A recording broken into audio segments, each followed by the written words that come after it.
Low budget movie அப்படின்னும் போது எதை லோ பட்ஜெட் மூவின்னு நம்ம எடுத்துக்கிறது அப்படின்னு தெரியாது. அதாவது வந்து ஒரு 38 கோடியில தயாரிக்கப்பட்ட டிராகன்ங்கிற படம், பிரதீப் ரங்கநாதன் நடிச்ச படம்.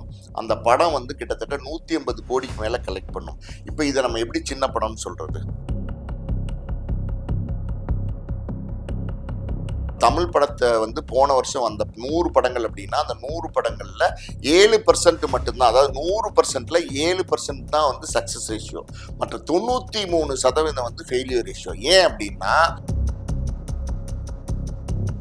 ஒரு பெரிய தயாரிப்பாளர், ஒரு பெரிய இயக்குனர், ஒரு பெரிய நடிகர் எல்லாமே இந்த படம் வந்து ரிலீஸ் ஆகிறது 12 வருஷம் தாமதமாகனா அப்ப எவ்வளவு பிரச்சனைகள், எவ்வளவு சிக்கல்கள் இந்த சினிமாக்குள்ள இருக்கு அப்படின்றத அவங்க புதுசா தயாரிக்க வர தயாரிப்பாளர்கள் முதல்ல தெரிஞ்சுக்கணும். கண்டவன்னா படம் எடுக்கிறவங்க பேர்ல வந்து உள்ள வந்து அதாவது 30 லட்சத்துல படம் எடுத்துடலாம், 60 லட்சத்துல படம் எடுத்துடலாம், 1.5 கோடியில் எடுத்துலாம், 2 கோடியில் எடுத்தாலும் கண்டபடி வந்து பணத்தை விடுறாங்க. சின்ன படங்கிறது வந்து நல்ல படமா இருக்கணும். முதல்ல சின்ன பட்ஜெட்ல எடுக்கிற படம் சின்ன படமா நம்ம இங்க வச்சுப்போம், ஆனா நல்ல படமா இருக்கணும். நீங்க பெரிய படமா இருந்தாலும் பாருங்க, ஏன் தோத்துச்சு பெரிய படம்? கண்டென்ட் சரியில்லை, சரியா கொடுக்கல. அப்ப சரியா கொடுக்கலன்னா ஆடியன்ஸ் பார்க்க மாட்டாங்க.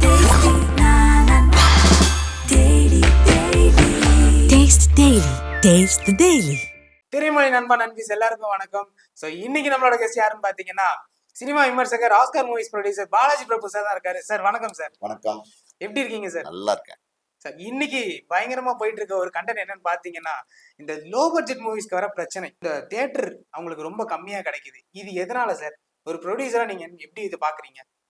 லோ பட்ஜெட் மூவி அப்படின்னும் போது எதை லோ பட்ஜெட் மூவின்னு நம்ம எடுத்துக்கிறது அப்படின்னு தெரியாது. அதாவது வந்து ஒரு சின்ன படம் அது வந்து தியேட்டருக்கு வந்து பெரிய படமா மாறும். நம்ம உதாரணமா சொல்லணும்னா, அதாவது வந்து இப்ப சமீபத்திய உதாரணமே நம்ம எடுத்துப்போம். அதாவது வந்து ஒரு 38 கோடியில தயாரிக்கப்பட்ட டிராகன்ங்கிற படம், பிரதீப் ரங்கநாதன் நடிச்ச படம்.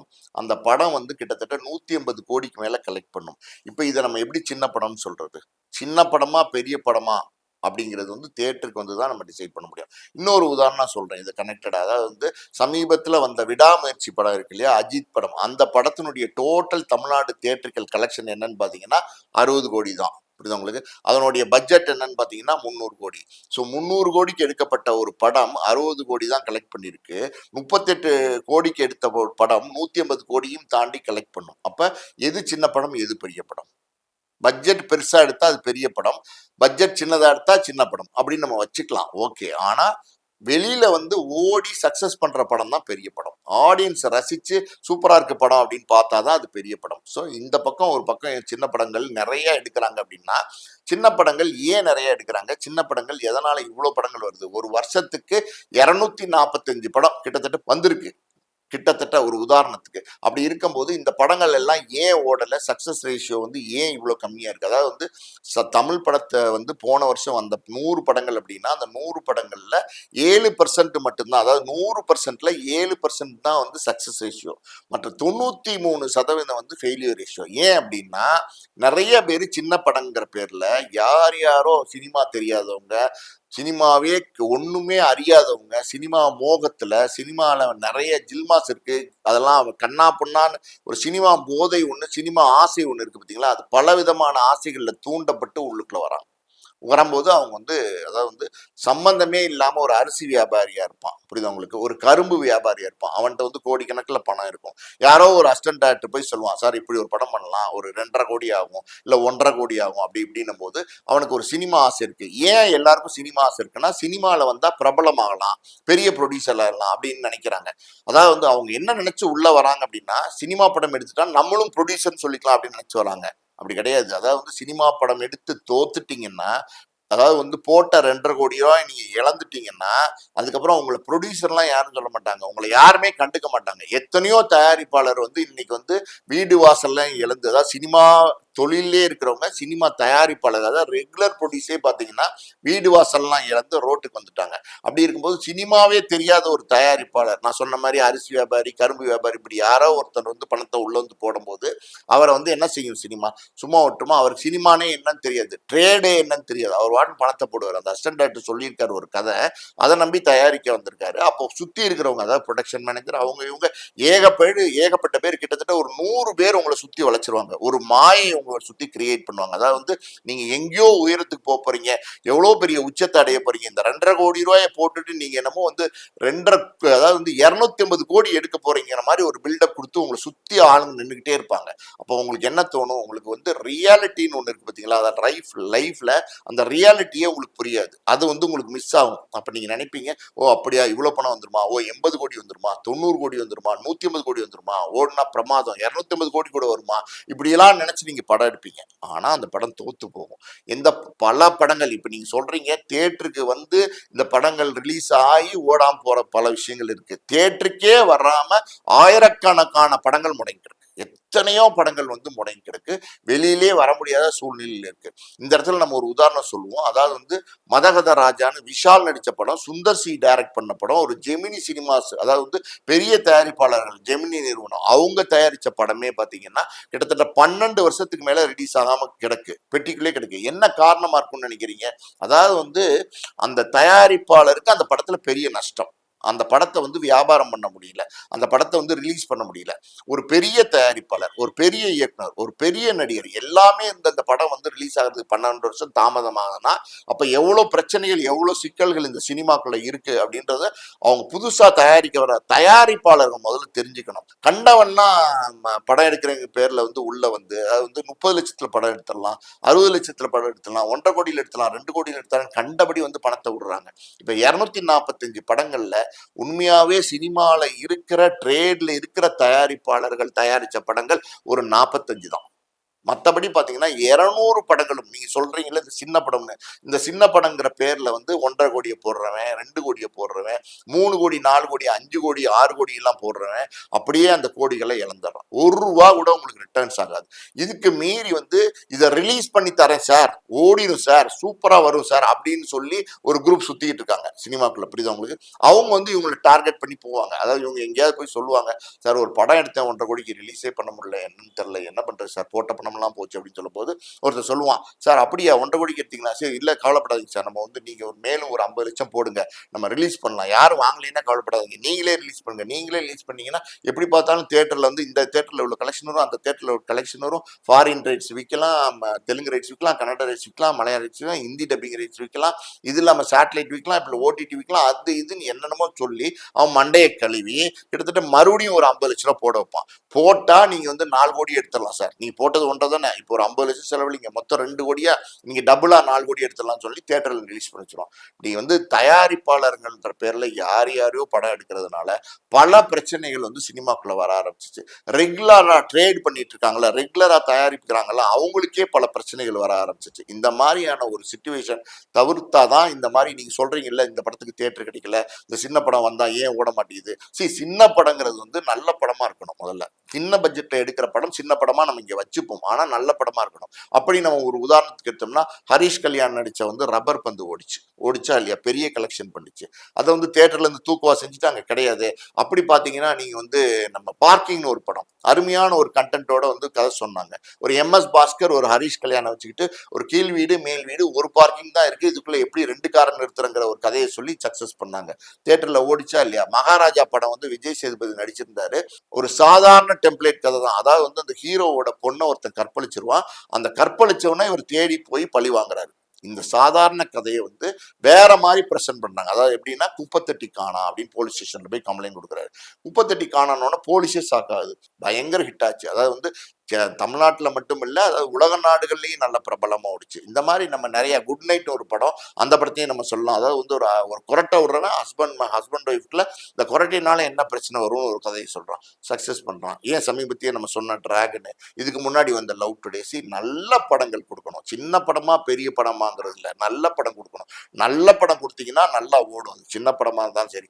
பெரிய படமே நம்ம சொல்லுவோம், இப்போ விடாமுயற்சி, இந்தியன் 2, அதுக்கப்புறம் பாத்தீங்கன்னா அதாவது சந்திரமுகி 2, அதாவது வந்து லால் சலாம், நிறைய படங்கள் சொல்லிக்கிட்டே போகலாம். இந்த படங்கள்லாம் ஏன் தோல்வி, ஏன் கேம் சேஞ்சர் எல்லாம் ஏன் தோல்வி, இதெல்லாம் பெரிய படம் தானே. ஸோ கண்டென்ட் சரியில்லை. கண்டென்ட் நல்ல கண்டென்ட் ப்ராப்பரா வந்து ஆடியன்ஸ்க்கு அதுக்குள்ள கண்டென்ட்ல மசாலா எல்லாத்தையும் கலந்து கொடுத்தீங்கன்னா அது சக்சஸ்ஃபுல்லா போய் ரீச் ஆகும். நீங்க பெரிய படமா இருந்தாலும் பாருங்க, ஏன் தோத்துச்சு பெரிய படம், எதனால தோத்துச்சு? நான் சொன்ன இந்த படங்கள்லாம் எதனால ஓடாம போச்சு? இதெல்லாம் பெரிய படம் தானே. அப்புறம் ஓடாம போனதுக்கு காரணம் என்ன? கண்டென்ட் சரியில்லை, சரியா கொடுக்கல.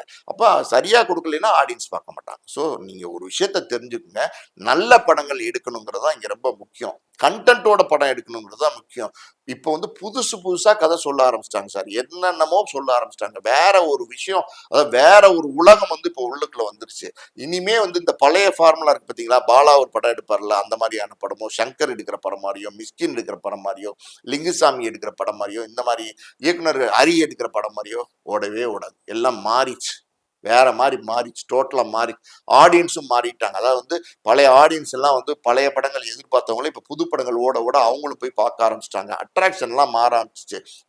நயன்தாரா மேல இருந்த அட்ராக்ஷன் வந்து மமிதா பைஜு வந்ததுக்கு அப்புறம் போச்சு. இப்போ ஒரு புது நடிகை வந்திருக்காங்க, கயாடுன்னு ஒரு நடிகை வந்திருக்காங்க. இப்ப பாருங்க சோசியல் மீடியால நீங்க போய் ஓபன் பண்ணி பாருங்க, ஃபுல்லா கயாடு மேட்டராவே போடுறாங்க. எல்லாமே கண்டென்ட் எல்லாம் பார்த்து கயாடு கயாடு கயாடுன்னு பண்றாங்க. இதுக்கு முன்னாடி பாருங்க நயன்தாரா நயன்தாரான்னு இருக்கும், திரிஷா திரிஷான்னு இருக்கும். எல்லாம் மாறிக்கிட்டே வர இந்த ஒரு உலகத்துல புதுசு புதுசா மக்கள் எதிர்பார்க்கறாங்க. வேற ஒரு உலகம் சார். இப்ப வந்து அந்த காலத்துல வந்து பாசமலர் மாதிரி அண்ணன் தங்கச்சி சென்டிமெண்ட் எல்லாம் சொல்லி இப்ப ஜெயிக்க முடியாது. ஆனா அதையே வந்து வேற மாடர்னைஸா கரெக்டா அதை வந்து அவ்வளோ ஹெவியா கொடுக்காம கரெக்டான ஃபார்முலால கரெக்டான அளவோட கொடுத்தீங்கன்னா சக்சஸ் பண்ணலாம். என்னைக்குமே வந்து சென்டிமெண்ட் ஓடும். நம்ம சென்டிமெண்ட்ங்கிறது நம்ம டே டு டே லைஃப்ல இருக்கு. ஒரு அப்பா மேல ஒரு பையன் வச்சிருக்க பாசம், ஒரு அம்மா பையன் மேல வச்சிருக்க பாசம், மனைவி மேல கணவர் வச்சிருக்க பாசம், எல்லாமே பாத்தீங்கன்னா சென்டிமெண்ட்டுக்குள்ள. அக்கா தங்கச்சி பாசம், அண்ணன் தம்பி பாசம், எல்லாம் சென்டிமெண்ட்டுக்குள்ள இருக்கு. இதெல்லாம் விட்டுட்டு நம்ம ஒரு வாழ்க்கை வாழலையே, அந்த வாழ்க்கை தானே வாழ்றோம். அப்ப அந்த சென்டிமெண்ட்டை கூட பழைய காலத்துல வந்து பாசமலர் பாக பிரிவினை இப்படி அழுத்தமா கொடுத்தீங்கன்னா ஓடாது. அதையே வேற விதமா சொன்னீங்கன்னா ஓடும். இப்படி சொல்லணும், நம்ம ஒரு உதாரணம் சொல்லணும்னா, அதாவது ஒரு கணவனும் மனைவியும் பிரிஞ்சிருக்காங்க, அந்த குழந்தைய வளர்க்குறாங்க. இந்த விசுவாசம்னு ஒரு படம் பார்த்தீங்களா? நம்ம பார்த்தோம்ல, அஜித் படம். இதுக்கு முன்னாடி வந்த அஜித் படம், அதாவது விசுவாசத்துக்கு முன்னாடி ஒரு படம் வந்துச்சு, விவேகம்னு ஒரு படம். அந்த படம் பார்த்தீங்கன்னா உங்களுக்கு அதே அஜித் நடிச்சிருந்தாரு, சிறுத்தை சிவா டைரக்ட் பண்ணியிருந்தாரு, சத்யஜோதி தான் தயாரிச்சிருந்தாங்க. ஆனா அது பயங்கர ஃபிளாப்பு, டோட்டல் டிசாஸ்டர்.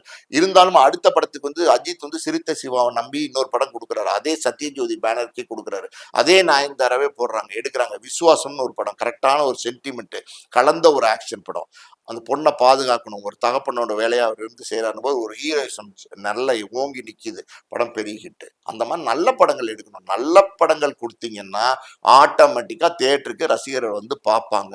நல்லா இல்லாத படங்கள் கொடுத்தீங்கன்னா வரவே மாட்டாங்க. அது பெரிய படமா இருந்தாலும் வர மாட்டாங்க. சமீபத்துல ஒரு படம் பார்த்தீங்கன்னா மர்மர்னு ஒரு படம் வந்திருக்கு பாத்தீங்களா? அது வந்து பெரிய படமே கிடையாது, அது ஒண்ணுமே இல்லை அந்த படத்து கண்டென்ட்ல. அது வந்து சாதாரணமான பேய் படம். அது எத்தனையோ பேய் படங்கள் நம்ம பார்த்துட்டோம். சுந்தர்சி பாத்தீங்கன்னா ஒரு காமெடியான ஒரு பேய் கதை சொல்லுவாரு. இப்ப மிஸ்கின் பாத்தீங்கன்னா பிசாசு மாதிரி ஒரு அழகான லவ் பேய் கதை சொல்லுவாரு. இந்த மாதிரி நிறைய பேர் வேற வேற வேற வேற. அந்த காலத்துல விட்டலாச்சாரியார் கதையில இருந்து பல கதைகள் வந்துருச்சு. ஜெகன்மோகினின்னு ஒரு கதை வந்துச்சு. நிறைய சொல்லிக்கிட்டே வராங்க வேற வேற விதமா. ஆனா பாருங்க, இப்போ வந்து இந்த மர்மர்ங்கிற படம் வந்து ரொம்ப ரெகுலரான ஃபார்முலால வந்த படம். நிறைய வந்து சோசியல் மீடியா இன்ஃபுளுசர்ஸ் இருக்காங்கல்ல, அதாவது வந்து நம்ம எப்படி சொல்ற இன்ஸ்டாகிராம் இன்ஃபுளுசர்ஸ், அவங்க கிட்ட பணத்தை கொடுத்து இதை வந்து நல்லா ப்ரொமோட் பண்ணி பேசுங்க அப்படின்னு சொல்லி ப்ரொமோட் பண்ணி பேச சொன்னாங்க. சரி, அந்த படம் வந்ததுல இருந்து பாருங்க, ப்ரொமோட் பண்ணி நீங்க சோசியல் மீடியா ஓபன் பண்ணி பாருங்க, அந்த படத்தை வந்து சூப்பர், அடடா இப்படி ஒரு படமா, இப்படி ஒரு பேய் படமா, இது இப்படி இருக்கே, அது அப்படி இருக்கே, இந்த ஜேர்னல் இப்படி இருக்கு, இங்க இது காட்டுல வச்சு கலக்கிட்டாங்க, இப்படி எல்லாம் சொன்னாங்க. ஆடியன்ஸ் போய் ஓ இப்படி நல்லா இருக்கு போல அப்படின்னு படத்தை பார்த்தாங்க. நல்லா இல்லை. உடனே ஆடியன்ஸ் புரிஞ்சுக்கிட்டாங்க, ஓ இவங்க சொல்றது ஒண்ணு, படத்துல இருக்கிறது ஒண்ணு. அப்ப விட்டுட்டாங்க படத்தை, வெற்றி படம் இல்லாம விட்டுட்டாங்க. இப்ப டி ராஜேந்திரோட ஒருதலை ராகம், நம்ம சேது, இப்படி பல படங்கள் நம்ம சொல்லிட்டே போகலாம். ஆரம்பத்துல வெளியான போது தியேட்டர்ல கூட்டமே இல்லை, யாருமே வரல. ஒரு 40 பேர் 30 பேர் இருந்தாங்கன்னா அதுவே கேள்வி. அடுத்த ஷோ படம் நல்லா இருக்கு, படம் நல்லா இருக்கு, படம் நல்லா இருக்குன்னு மக்கள் பேச ஆரம்பிச்சு பெரிய ரன்னமே ஹிட்டா மாறிச்சு இல்லையா? அந்த மாதிரி வந்து பொதுவா வந்து ஒரு விஷயம் என்னன்னா, அழுத்தம் திருத்தமா சொல்ற விஷயம் என்னன்னா, கண்டென்ட் நல்லா இருக்கணும், நல்ல படங்களை எடுங்க, செலவு வந்து குறைங்க. அதாவது வந்து முதல்ல டைரக்டர்ஸ் வந்து ஒரு பிளானிங் இருக்கணும். இந்த படத்தை வந்து நம்ம இப்படி எடுக்க போறோமா, இதுக்கு இந்த பட்ஜெட்டா, இந்த பட்ஜெட் இந்த படத்துக்கு என்ன தேவையோ அதை எடுங்க. படத்துக்கு தேவையை மீறி சில விஷயங்களை வைக்கும் போது, அதாவது வந்து இவ்வளவுதான் போதும் அப்படிங்கிறதுக்குள்ள ஒரு 20 பேர் ஆடினா போதுங்கிற இடத்துல 200 பேர் ஆட வைக்காதீங்க. ஆட வச்சீங்கன்னா பிரச்சனை தான். இப்ப சங்கர்லாம் பாத்தீங்கன்னா கேம் சேஞ்சர் படத்துக்கு 15 கோடி ரூபாய் செலவு பண்ணி நியூசிலாந்து ஒரு பாட்டு எடுத்துட்டு வராரு, அந்த பாட்டையே படத்துல வைக்கல. அப்ப அந்த 15 கோடி ரூபாய் எங்க போச்சு. அந்த தயாரிப்பாளர் அந்த 15 கோடியா செலவழிச்சிருக்காரு. அந்த 15 கோடி ரூபாய அப்படியே கொண்டு போய் கடல்ல போட்டு வந்த மாதிரி தானே அர்த்தம். அப்படி விரயம் பண்ணாதீங்க, பணத்தை விரயம் பண்ணாதீங்க. பிளானிங்கோட நீங்க படம் எடுத்தீங்கன்னா இந்த விரயம்லாம் ஆகாது. இதெல்லாம் வந்து டைரக்டர்ஸ் கையில இருக்கு. பாதி விஷயங்கள் டைரக்டர்ஸ் கையில இருக்கு, மீதி விஷயம் ப்ரொடியூசர்ஸ் கையில இருக்கு. இதெல்லாம் மீறி நடிகர்கள் இன்னைக்கு பெரிய பெரிய சம்பளம் கேட்கறாங்க. அதாவது வந்து கண்டபடி சம்பளம் கேட்கறாங்க. நேத்து வந்து சிவகார்த்திகேயன்லாம் பாத்தீங்கன்னா 75 கோடி ரூபாய் பணம் கொடுங்கன்னு கேட்கிறாரு. 75 கோடினா சும்மா இருக்கா? சரி, ஒரு படம் ஓடிடுச்சு அமரன், அடுத்த படம் என்ன ஆகும் சிவகார்த்திகேயனுக்கு யாருக்குமே தெரியாது. அதுவும் ஓடிச்சுன்னா பரவாயில்ல, ஓடாம ஒருவேளை தப்பாயிருச்சுன்னா அந்த அந்த படத்தை எடுக்கிற தயாரிப்பாளரோட நிலைமை என்ன, அந்த படத்தை வாங்கின டிஸ்ட்ரிபியூட்டரோட நிலைமை என்ன, தியேட்டர் ஓடன்ஸோட நிலைமை என்ன. பெரிய பெரிய சம்பளம் வாங்கும் போது பட்ஜெட் ஆட்டோமேட்டிக்காவே பெரிய பட்ஜெட்டா மாறுது. 275 கோடி ரூபாய் விஜய் வாங்குறாரு, அவரோட டாக்ஸ் கிட்டத்தட்ட 45 கோடி ரூபாய், அதையும் வந்து தயாரிப்பாளர் கட்டணும் கிட்ட. அப்ப என்ன ஆகுது, கிட்டத்தட்ட 325 கோடி ரூபாய் சம்பளம் வந்து விஜய் கொடுக்கப்படுது. அவ்வளவு பெரிய சம்பளம் விஜய்க்கே கொடுத்ததுக்கு அப்புறம் காஸ்ட் ஆஃப் ப்ரொடக்ஷன் ஒன்று இருக்கு, அது ஒரு 180 கோடி ரூபாய் கொடுக்க வேண்டியிருக்கு. இதெல்லாம் சேர்த்து கிட்டத்தட்ட 475 கோடி ரூபாய் பட்ஜெட்ல வர ஒரு படம் நல்லா ஓடி 600 கோடி 700 கோடி கலெக்ட் பண்ணிட்டா ஓகே. புஷ்பா 2 மாதிரி கிட்டத்தட்ட 2000 கோடி பக்கத்துல கலெக்ட் பண்ணிட்டா ஓகே.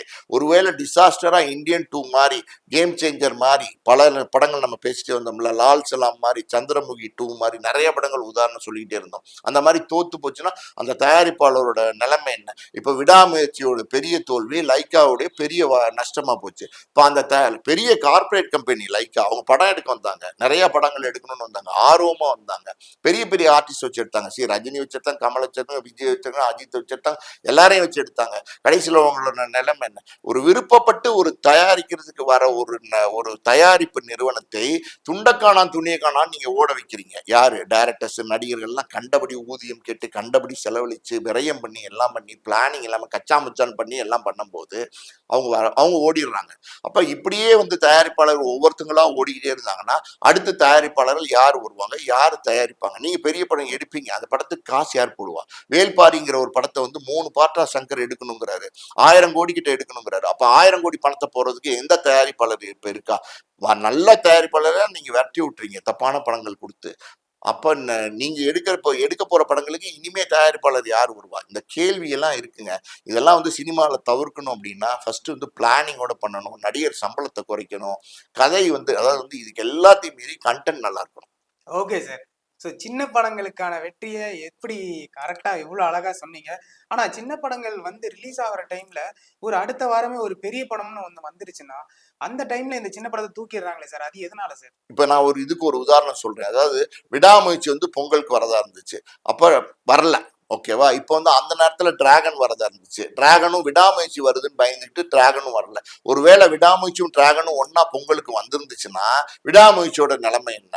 டிராகன் பெரிய வெற்றி படமா இருக்கும், விடாமுயற்சி தியேட்டரை விட்டு தூக்கியிருப்பாங்க. ஸோ தியேட்டரை விட்டு தூக்குறாங்கிறது வந்து சின்ன படம், நான் முதலே சொன்ன மாதிரி சின்ன படம் பெரிய படம்லாம் இல்லை, நல்லா படம் நீங்க வந்து தியேட்டர்ல வந்து ஆடியன்ஸ் வந்து குமிஞ்சு கொண்டாட ஆரம்பிச்சிட்டாங்கன்னா ஒவ்வொரு ஷோவும் ஃபுல்லா ஆரம்பிச்சிருச்சு. நான் 2 நாளைக்கு முன்னாடி வந்து டிராகன் பார்த்தேன், ஃபுல்லா இருக்கு தியேட்டர்.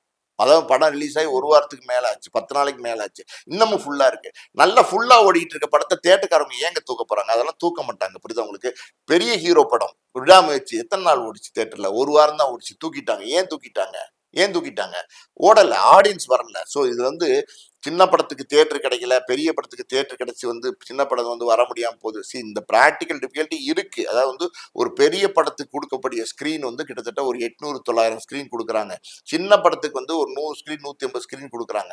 காரணம் என்னன்னா சின்ன படத்துக்கு ஆடியன்ஸ் வரணும். சின்ன படத்துக்கு சின்ன சின்ன தியேட்டரா கொடுப்பாங்க, பெரிய ஆர்டிஸ்ட் படத்துக்கு பெரிய பெரிய ஸ்கிரீனா கொடுப்பாங்க. ஆடியன்ஸ் வந்து பெரிய படத்துக்கு ஆட்டோமேட்டிக்கா அந்த ஓப்பனிங் புல்னு ஒன்று இருக்கு. அஜித் படம், விஜய் படம், சூர்யா படம், தனுஷ் படம், சிம்பு படம் இப்படி போடும்போது, ரஜினி கமல் படம்லாம் போடும்போது அந்த மாஸ்க்னு ஒன்று இருக்குல்ல, ஒரு அட்ராக்ஷன், அந்த மாஸ்க் முதல் 3 நாள் ஃபுல் ஆகும். இப்போ சின்ன படத்தை போடும்போது அந்த மாதிரி ஆடியன்ஸ் உள்ள வர மாட்டாங்க. ஆடியன்ஸ் உள்ள வரலைன்னா என்ன ஆகும்? தியேட்டருக்காரங்களுக்கு, டிஸ்ட்ரிபியூட்டருக்கு எல்லாருக்குமே நஷ்டமாகும். நல்ல படமா இருந்துச்சுன்னா அது ஓட ஆரம்பிச்சிடும், நல்ல படமா இல்லைன்னா உடனே தூக்கத்தான் செய்வாங்க. இது ரியாலிட்டி, இது பிராக்டிக்கல், இதை நம்ம புரிஞ்சுக்கணும். ஓகே சார், ரொம்ப நன்றி. உங்களோட இந்த தகவல்களுக்கு ரொம்ப நன்றி சார். ஸோ இன்னொரு முறை இன்னொரு நிகழ்ச்சியில உங்களை வந்து சந்திக்கிறேன். Thank you so much. நன்றி.